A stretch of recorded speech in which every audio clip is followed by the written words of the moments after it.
હવે જોઈએ સમાચાર વિગતવાર તો હાલ સમાચાર સામે આવી રહ્યા છે જેમાં એવું છે કે કેન્દ્રીય ગૃહમંત્રી અમિત શાહ સાથે મુખ્યમંત્રી ભૂપેન્દ્રભાઈ પટેલે કર્યું ખાતમુહૂર્ત।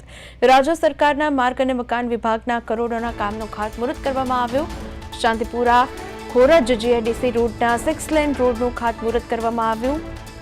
805 કરોડના ખર્ચે તૈયાર થશે 28.800 કિલોમીટરનો 6 લેન રોડ।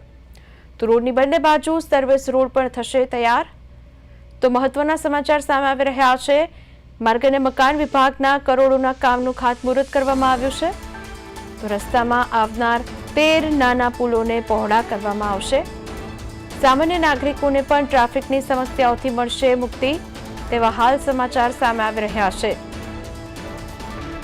તો 805 કરોડના ખર્ચે તૈયાર થશે રોડની બંને બાજુ સર્વિસ રોડ પણ તૈયાર કરવામાં આવશે।